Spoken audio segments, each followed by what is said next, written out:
Graham, I would love to talk about music right off the bat, but we have some topics which affect the world, the war in Ukraine, COVID, and we all know that you are a very humanistically inclined person. What's your take on all that?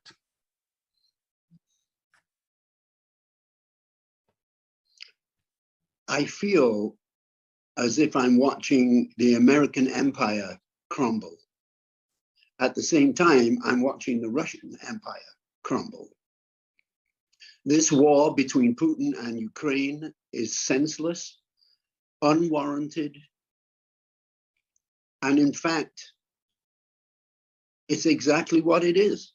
It's a war decided by one man, Putin, to try and recompile the Russian Empire of 100 and odd years ago. And it's complete madness. And as you and I are speaking right now, people are being killed in Ukraine by Putin and his armed forces. I think it will be the end of Putin. I think that once the Russian people really know what is going on and not listening to his lies and not listening to his unbelievably stupid reasons for invading Ukraine, like Nazis. Are you fucking kidding me? That was 80 years ago. Yeah. And I feel that COVID will be with us for a long time. I'm not happy with people like Joe Rogan on Spotify, talking about not wearing masks and please don't get vaccinated and all this disinformation and misinformation that's coming out of these people. I'm really lucky and I'm really grateful to be a musician. I get to speak my mind. No one has to listen, but at least in this country of the United States, I can speak my mind. I'm not sure that whatever me and David and Stephen and Neil have done in the last 50 years, we could have done in a different country. I don't think that we would have been allowed to say the things we did. But in America, you can speak your mind, and we will. Now, to come to the music, Chicago, we can change the world. I'm sure you've been confronted with that particular line quite a few times, but I always subscribe to that. But looking at how people react to the war, I'm not talking about the leaders, but people. Is it possible that human beings are either too stupid or too lazy to do something about it in their own lives, in interaction with others? It's a very difficult situation, and here's how I see it. I believe that people outside of Russia are incredibly scared of someone that they feel is mentally unstable having control of thousands of nuclear weapons. This is why we haven't gone in there and trashed him, because we know that he is unstable, and we feel that if he was backed so much into the corner of his own design, by the way, I think he would readily push the red button. And I think that the rest of the world is incredibly scared of that possibility. And that's why we haven't done much more. That's why, thankfully, we are supplying Ukraine with weapons, of destruction. But that's the basic thing. We're scared to death of Putin's ability to blow the world apart. Graham, you are an elder statesman of rock. I hope it's okay for me to say that. Of course. But you don't seem to be leaning back in a recliner and just watch the world go by. You still stand steadfast and accuse the wrongs and ask people to make it right. Why do you still do it? There are so many young people who at some point do the same thing, but then they sort of step back and say, let other people do it. You don't. Why? I know.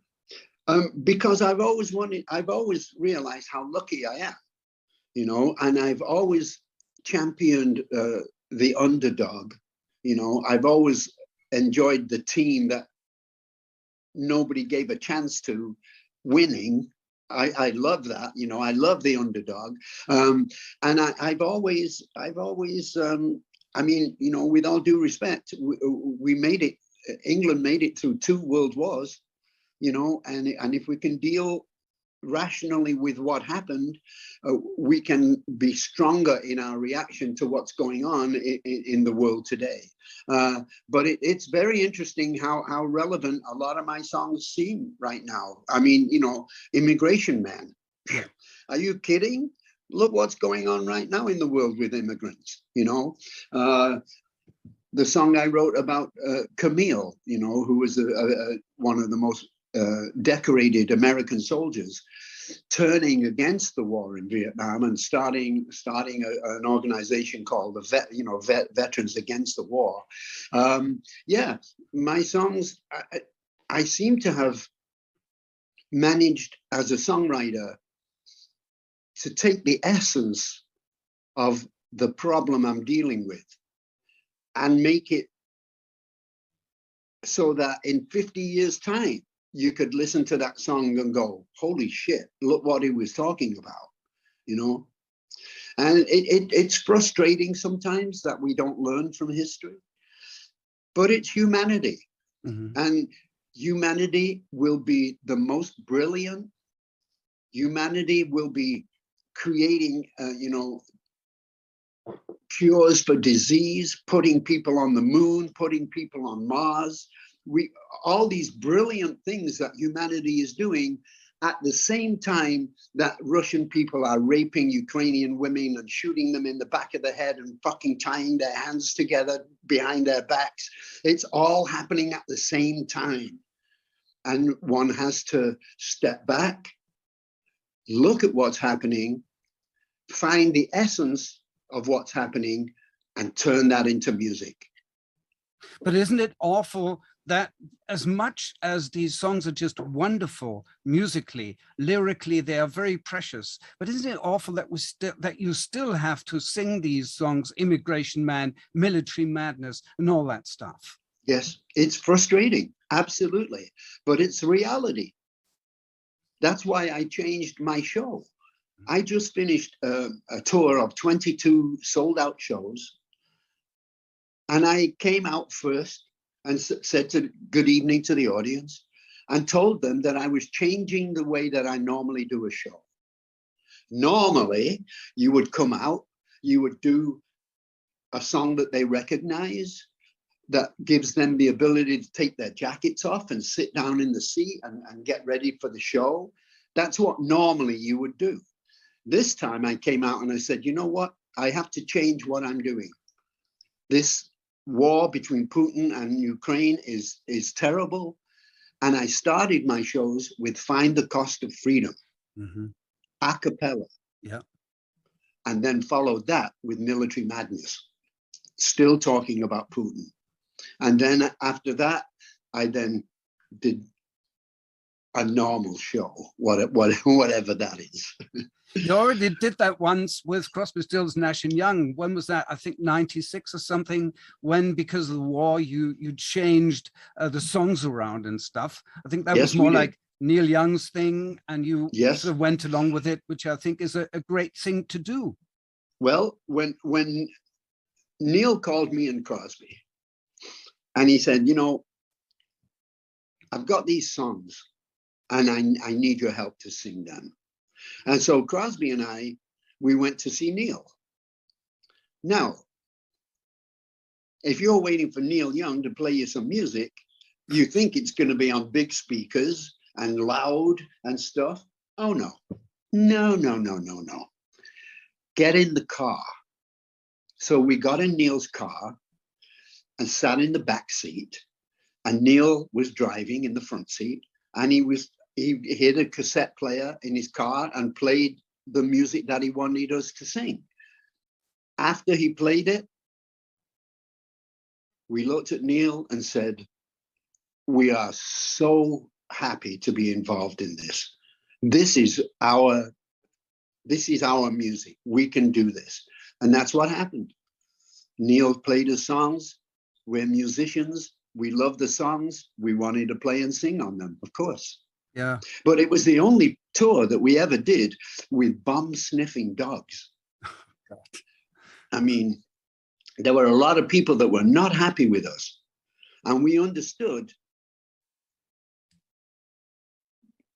in the South of America that they would be George Bush supporters, and they wouldn't like us talking about how the president is lying to us. You know, they didn't like that. And they threatened us. And they threatened us physically. They threatened to harm us. They threatened to beat us up. You know, I would like to talk to those people now and say, okay, what do you think of George Bush now? What do you think about the millions of people that died because of his stupidity? What do you think about them now? Unfortunately, you can't do that. And unfortunately, I don't care. I'm living my life. I'm writing about what happens to me in my life, and I'm getting on with my life. And a part of getting on with your life is the new record that we are about to receive, which is Graham Nash Live. You played on that tour in 2019. You played your first two records, Songs for Beginners and Wild Tales, in their entirety. And I did read in a press release that part of the reason you did that was to see if those songs and you were still relevant and how people would react to that. Is that correct? And what is the result of your scientific research? I did wonder about that. I did wonder whether those songs that I'd written all those years ago were still relevant today. And from the reaction of the audience, absolutely correct. They loved those songs. They love being involved, you know. And I had a great time. I worked. My guitar player, Shane Fontaine, and my keyboard player, Todd Caldwell, put together a band. I had never played with them. We only had a week's rehearsal. Obviously, we had given them the records and say, we want to do this. And they figured it out, and they learned their parts, and they were brilliant. And there's not one overdub on the entire record. It's exactly as it was. I don't even talk. I took all the talking out. I welcomed them at the beginning, you know, for Songs for Beginners. Thanks for coming. Here's Songs for Beginners. And at the end of Wild Tales, I said, thank you for coming. Good night. And that was the only talking that I did. I wanted it to be exactly like the records. Oh, all right. Now, looking at your career, solo, Crosby, Stills and Nash, with one of the greatest, if not the greatest debut album of all times, Crosby, Stills, Nash Young, Crosby and Nash, everything. You've been writing songs, wonderful songs, forever. And if I look at the Crosby and Nash album in 2005, I think, a double CD, chock full of records, songs which are just unbelievable, musically and lyrically. When you look back at it, would you say you're proud of the songs you wrote, or would that go too far? It wouldn't go far enough. I'm incredibly proud of what we did as a band. We were 4 strong writers. We were 4 strong musicians. We had the songs. We wanted to do it our way. You see, in the early days when we started the Hollies, if I wanted to hear a little more kick drum, I'd have to ask our producer, Ron Richards, who would then ask the engineer, Peter Bown, to bring up the kick drum. Once we started to sell millions of records, that all changed. We realized that I don't need to do this. I can reach over to the board and bring the kick drum up myself. We never lost sight of that power, the power of selling plastic. We understood what that power was, and we took advantage of it. Nobody ever came to the studio to see us record the first Crosby, Stills and Nash record. We didn't want any musicians, union people there. We didn't want anybody there. The only person that was there was Ahmet Erdogan, who was the CEO of Atlantic Records and our dear friend. And he came once with Garth Hudson, who was a keyboard player for the band. America's best band for sure. Yeah, what an interesting life, eh? I would like to, I have one question about the Hollies, which has always perplexed me. Now, first off, the Hollies were in their time in the 60s, a slightly unusual band. They played slightly different music, slightly more offbeat music, I think, than most other beat bands did at the time. Now, you were a founder member, you wrote loads of songs. Unfortunately, we can't even get into all the songs you wrote for other people, because then we'd be sitting here in 2 hours' time. But then you wrote, and that's the story, you wrote King Midas in Reverse. You wanted the band to go in a slightly different direction, but the band, so they say, didn't really take kindly to that. Is that correct? And is that the reason you eventually left the band? It's one of the reasons, yes. I mean, somewhere in the bowels of the tape library at Abbey Road is a version of Marrakesh Express by the Hollies. It's awful. It's awful.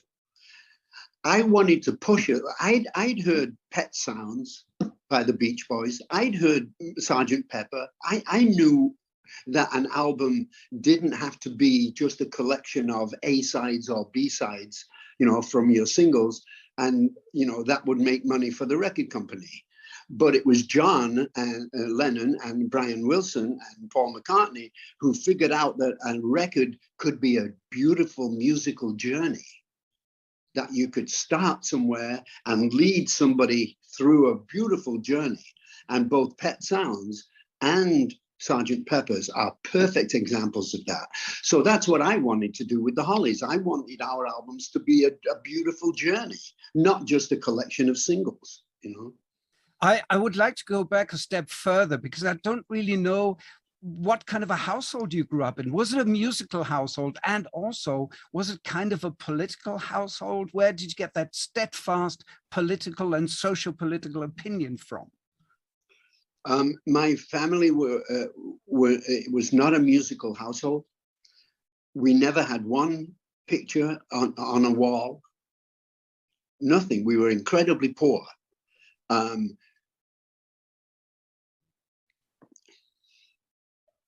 There's a story that I tell.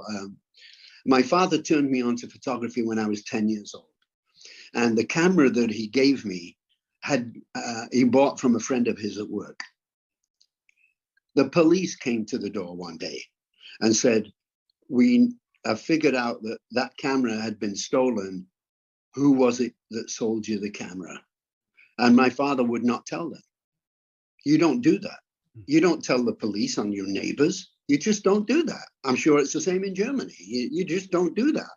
Yeah. For my father not telling them, he was put in prison for a year. And I had to become the man of the house. I was 14 years old, but I had to make sure the lights were turned off and that the fire was dampened down and that the front door was locked, you know, normal man stuff. But I was only 14 years old. So I've always championed the underdog. I've always liked the team that wasn't supposed to win but did. I've always been this man. I've always been curious about the world. How does that work? What happened over there?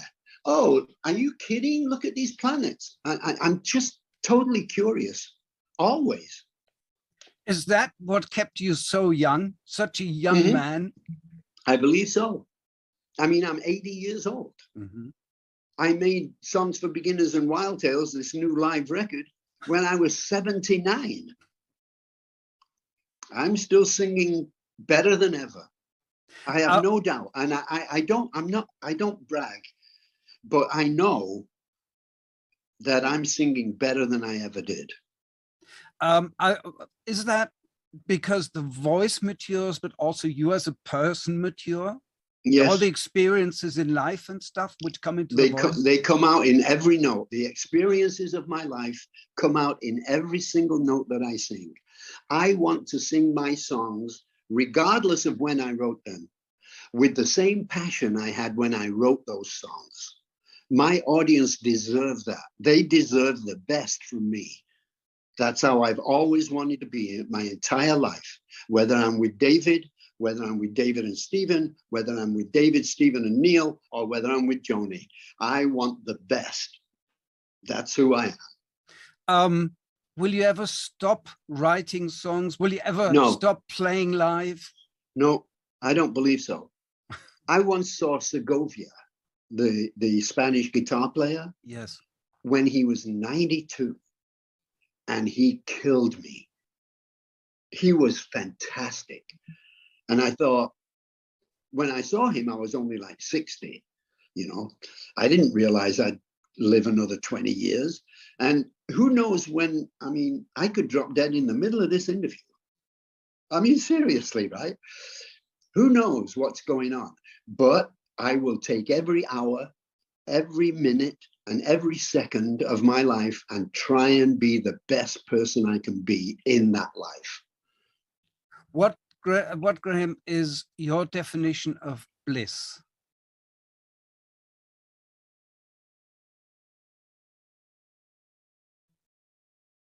Right now, having a nice bath, getting in bed with my wife, and watching a fantastic TV show. Simple, unbelievably simple. But right now, that's what bliss is for me. You know, an hour from now, my bliss might be a new song that I'm writing, or a new show that my manager says, hey, do you want to do this show? You know, my life is incredibly blissful. I'm insanely lucky. I mean, I go back to Manchester sometimes and I look at my friends and they hate what they're doing and they don't like their job and they don't like their boss and, you know, and I go, why me? Why not you? Why?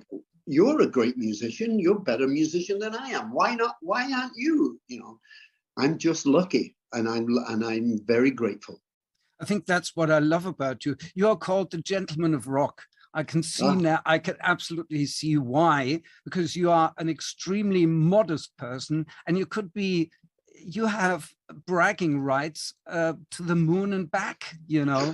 So, but I have to ask you, since you're so welcoming, have you made your peace with David Crosby, like internally? No, I have not. Mm-hmm. David and I spoke to each other almost daily for almost 50 years. I haven't spoken to David in 2 years.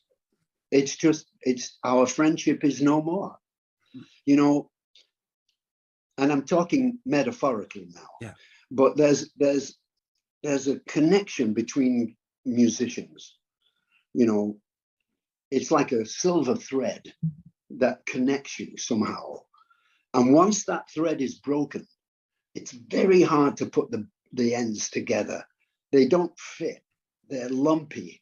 You know, it's not a beautiful line anymore. That's what happened with me and David. Mm-hmm. And regardless of what is going on now, look at what we did in the last 50 odd years. Oh my God, yes. Yeah. Not so bad. I remember 73.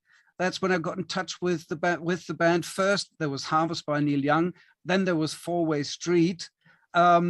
But there's one question I always wanted to ask you. I know a lot of people who, when you talk about Crosby, Stills, Nash and Young or other permutations, they say, oh, these bloody old hippies, can't they just get with the program? What do you tell them? They're not on the same program that we are. They're just not. We have to love each other to be able to make great music.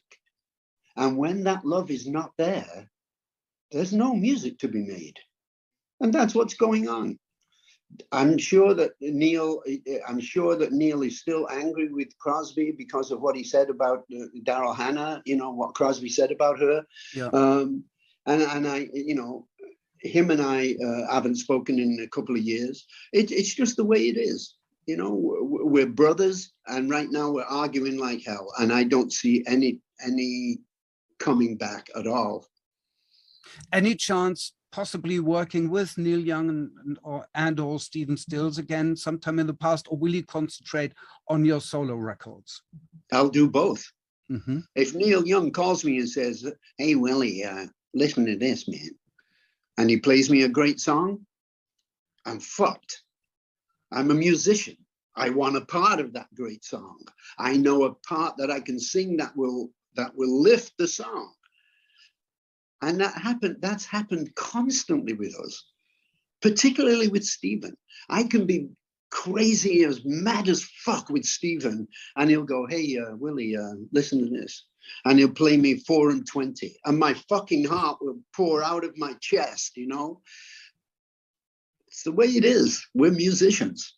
But the great thing about you is you've written so many great songs, and you know you have, that you don't really have to envy anyone for their songs. Or are there songs that you wish you'd written? Absolutely. Any off the top of your head? Yeah. And we did this live in this last tour, a song that Neil wrote for me and Joni when we were going through some difficulties, you know? Only Love Can Break Your Heart. Mm-hmm. It's a beautiful song. I wish I'd written it, but Neil wrote it for me. How fantastic. Did anybody in the band ever say to you, "You know what, Graham, why did you write that song? Why didn't I think of that?" No, no one has ever said that. Because, you know, my partners are busy writing their own hits. That's true. I mean, Crosby is still making great records, you know? Yes. I'm sure Stephen's going to come up with something fabulous, you know? And Neil, you know, he's probably on his 11 millionth album, you know? That's so true. we are, you know, we're just living our lives and getting on with life.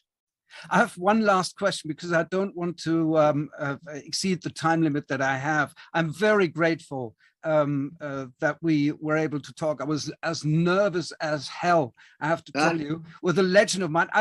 Just one thing, I saw you in Munich at this environmental festival called Tollwood in 2012, I think. Yes. You started playing, I can't remember what this first song was, maybe Helplessly Hoping or whatever. Anyway, first song, I cried my bloody eyes out until the end of the show. Fantastic. So this was a dream come true. I have one more question. You've received an OBE. You are a 2-time inductee into the Rock and Roll Hall of Fame. You are an inductee into the Songwriters Hall of Fame. You've got so many accolades. What do all these things mean to you? It means to me that I must have done something right. You know, one of the things that I really loved was when the Hollies were inducted into the Rock and Roll Hall of Fame. Yeah. I understood that me and David and Stephen and Neil would, you know, because we were pretty, you know, popular, sold millions of records. But I was happier, truthfully, my heart was happier for Alan Clark than CSN. I knew CSN would get in. It was, you know, 30, 40 years after the Hollies first started making records. And, you know, when they called me and said that the Hollies are going to be in, you know, I called them and I said, "Hey, come on over. This is fantastic. You're going to be in the Rock and Roll Hall of Fame." And Tony and Bobby said, "Oh, no, we can't do that." I said, "Wait a second. Why?" "Well, we have a show." I said, "You know something? I'm in this business too. You can cancel a show and say, we'll do it in 3 days' time. You can do a lot of things. This is the Rock and Roll Hall of Fame. This is the epitome of what we were all doing all those years." They wouldn't go.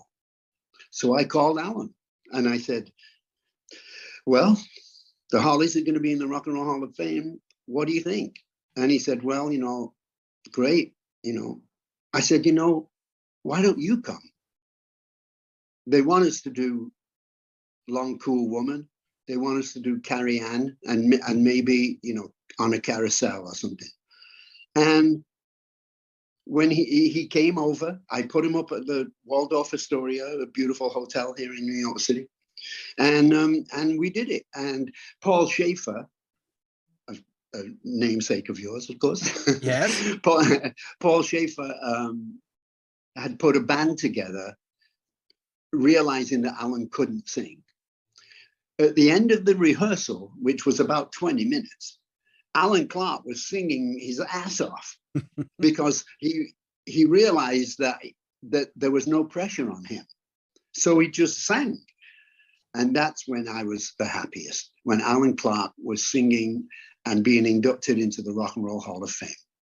Good heavens, that's like 50 years, 60 years ago that more, that you met, that you started the Hollies, and the bond was still that strong. But I think it does speak volumes for the others that they said, we can't let our fans down, no matter what, And I understand that. I think it was the wrong decision, because those fans could have waited a week.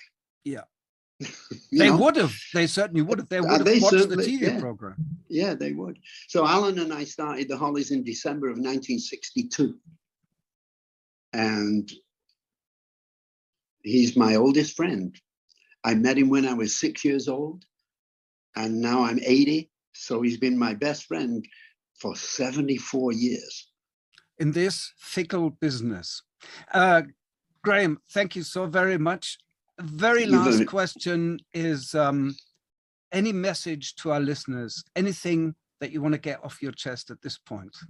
Yes, I have music to share with you. I have photographs to share with you. I want to see you smile. Let's get on with it. Graham, thank you so much. Have a wonderful one. And I wish you a long life, not just because of that, but also because we get more music, more shows, more everything. Wait till you hear my new solo record. I can't wait. Put it out. Yeah. We've got this one to contend with. Thank you very much. Have a great one. You're welcome. Auf Wiedersehen, Carsten. Thank you. Thank you. Bye. Bye-bye.